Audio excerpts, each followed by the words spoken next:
The story of America throughout its history has been a tale of revolution.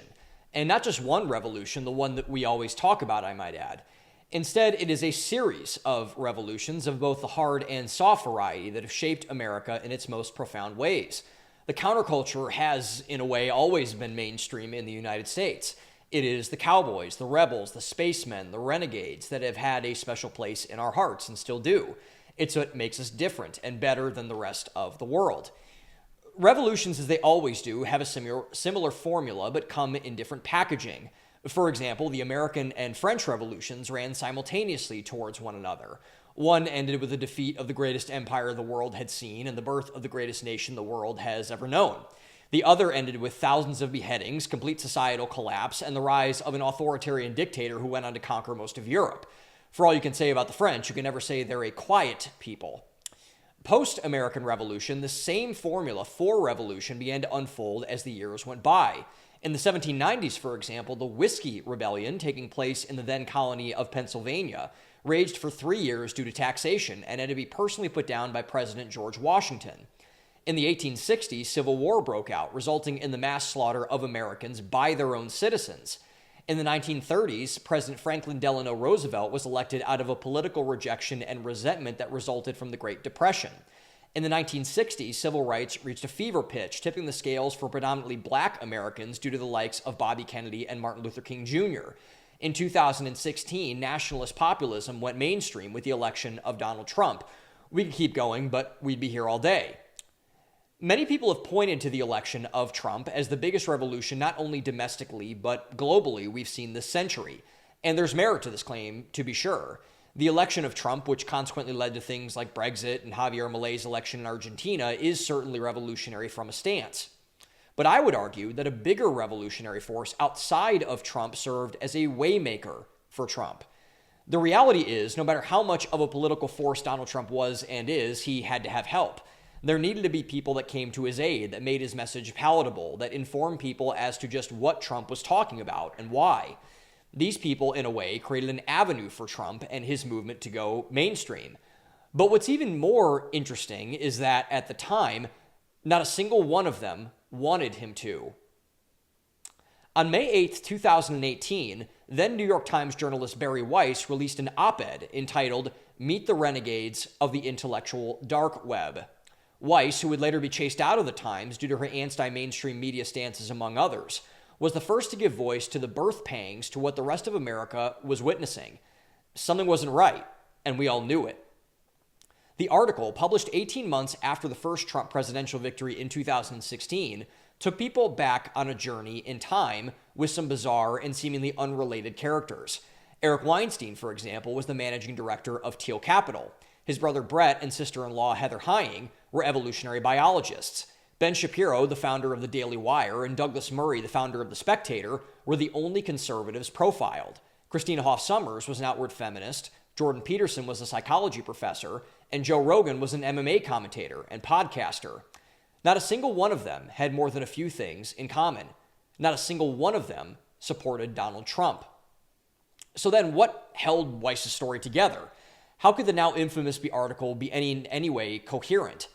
The mainline theme of these rising fringe folk heroes, all of which lay under the aforementioned name coined by Eric Weinstein, was the willingness to discuss ideas. And not just any ideas, so-called quote-unquote dangerous ideas, ones that would get people canceled online, ones that would come under the ire of our institutions, such as the mainstream press and political parties and scientific establishments, ones that, up until the convergence of the intellectual dark web, could never be discussed. For example, atheist philosopher Sam Harris was pilloried for his anti-Islamist views, daring to say that the religion needed reform. Charles Murray, a social scientist, had appalled people by stating basic facts of human genetics. Dave Rubin, the former co-host of the leftist show The Young Turks, had gotten publicly humiliated by the brilliant conservative radio host and commentator Larry Elder on facts about quote-unquote systemic racism, and had changed his views accordingly. There's nothing dangerous about any of these claims. All of them, to this very day, are right. The difference is that now you can say them aloud, without, at least hopefully, somewhat less people audibly gasping. But back then, there was real risk to saying these things. You'd be called an Ister-ism, or some type of a phobe.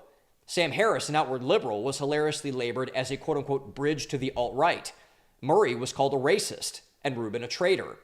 In prior days, where these ideas couldn't be discussed, there was no other option but to take your lashing, shut up, and obey your moral betters.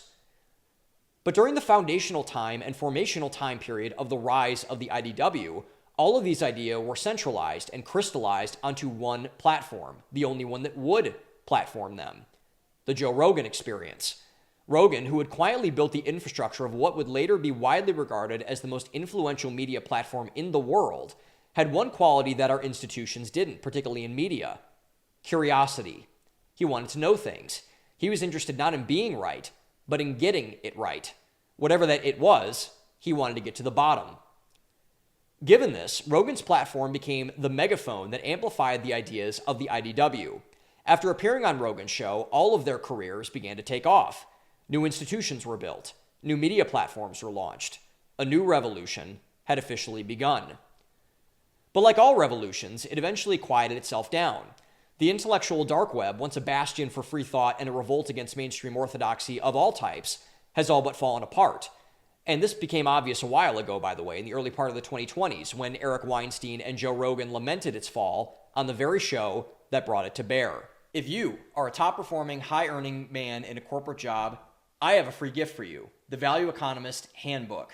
In this book, you will find a bulletproof, crystal clear, and step-by-step roadmap to build your values, systematize them into an unbeatable portfolio, and leverage them to create an unshakable identity that leads to fulfillment, meaning, and purpose. So, if you want a free copy, go down to the description below, fill out your information, and we'll send one over to you right away. Now, let's get back to today's video. It's worth exploring, as it is with all revolutions, why exactly this has happened. How was the upstart United States able to overcome the British monarchy? How was Napoleon able to seize control of a despondent nation to quickly turn it into one of the great, albeit short-lived, empires of the last millennia? How did sex, drugs, and rock and roll overcome the Jim Crow South? But maybe more curiously, why didn't these things last? How did the revolutions that toppled the prevailing orthodoxy of the day slip into its own decadence, decay, and rot? To have any type of staying power in anything, you need to be anchored in two things: honesty and truth. If you are dishonest, people will obviously find out and rightly cast you outside of the acceptable social narrative. It may not happen right away, but it will certainly happen. If you are not grounded in truth, you will eventually drift into your truth, a narcissistic perversion of the actual truth in favor of your own personal reality, one that is divorced, obviously, from all types of general conceivable reality itself. This is exactly what happened with all of the revolutions we've discussed, and why they've mostly all fallen apart. Napoleon's reign was cut short because he succumbed to his own pride, as all authoritarians do, that he and he alone could bring balance to the world. The sex, drugs, and rock and roll crowd slowly fell out of style. The kids eventually always have to grow up. America, for all its talk of hating empire and control, eventually created its own aristocracy and oligarchy in the form of our modern-day ruling class. The same principle holds true for the case of the intellectual dark web. The IDW, in my case particularly, was my gateway drug of hope that our society would eventually right itself. They were the renegades, the free thinkers, the people who were so incorruptible with their own thoughts that they would never dare sacrifice their newfound credibility by turning inwards towards their own selfish ambitions and away from the honest and truth that defined their convergence. Idolatry is an unfortunate reality for all of us. Every single one of us has one: money, power, pleasure, or honor. The thing that makes idolatry so dangerous is that it always rears its head at the least convenient time, just enough to get you to doubt your motive for doing the right thing at the expense of that thing itself. This submarining effect is one that we've all seen and noticed, and all done ourselves more than we'd like to admit. Interestingly enough, the thing that most caused the death of the intellectual dark web, the greatest free-thinking institution of the 21st century, was, ironically, the biggest consequence of the IDW's birth. You have to be very careful when doing anything to judge what comes from your actions. When you serve as the waymaker for something greater and more impactful than yourself, the correct posture is to view it with reverence, not with disgust. You may not agree or like it, but to disrespect it entirely, to throw the baby out with the bathwater, is a dangerous game to play indeed. The thing the IDW judged more than anything was Donald Trump. They, at their most charitable, viewed him as a necessary evil for most of his existence.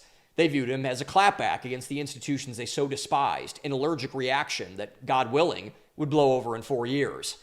As much as the IDW claimed to be a counterweight to our institutions and to our gated institutional narrative, or GIN, that Eric Weinstein both correctly and famously claimed existed, it would later be revealed that this was the case only if it was convenient for them.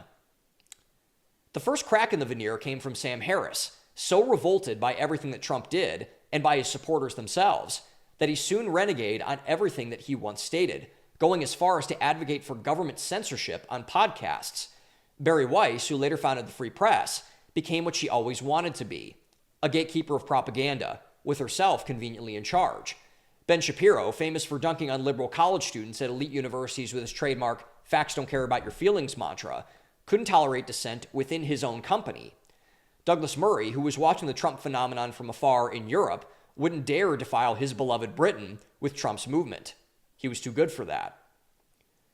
The most disappointing thing about the intellectual dark web for me, as one of its most ardent supporters, is that they could never do the one thing they so desperately tried to get their followers to do: accept the truth for what it actually is. Instead, they foolishly and shamefully let their own egos and pride get in the way, so much so that nearly all of their reputations have been ruined because of it.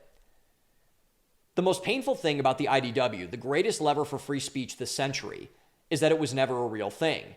It was an illusion, a psyop, a shell corporation. It was all talk and no action. When the going got tough, the IDW folded completely. This was most revealed in an exchange on X last year by the IDW's former leader and one of my personal heroes, Eric Weinstein. On October 29th, 1 week before the re-election of Donald Trump, he took to the new version of the platform, the one that once got censored him and so many of his colleagues, to say the following, quote, "I am failing this election. I tried, but I simply failed. I cannot work within these concepts. My world, my country, my America is not on the ballot."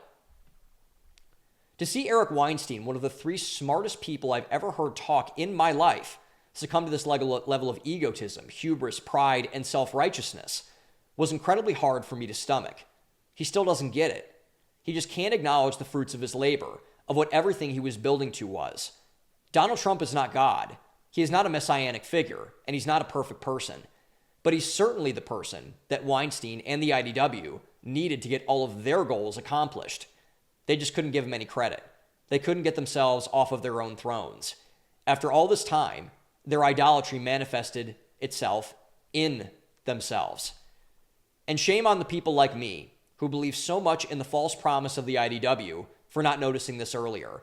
Even as far back as Weiss's inaugural piece, the seeds for this division were sown. Weiss, who would later turn out to be nothing more than a faux journalist, establishmentarian neocon shill, took shots at everyone who sided with Trump and against the IDW even remotely. If they didn't fit her narrative, and their narrative by extension, they were just as much of an apostate. She labeled Mike Cernovich and Alex Jones conspiracy theorists, took shots at anti-war journalist Abby Martin, and slandered Candace Owens and Charlie Kirk as unserious. Everyone who was pro-IDW, pro-Bari Weiss, was uplifted. Everyone who was pro-MAGA, which took away from the IDW and Bari Weiss, was tarnished. This was not the case with all members of the IDW, thankfully.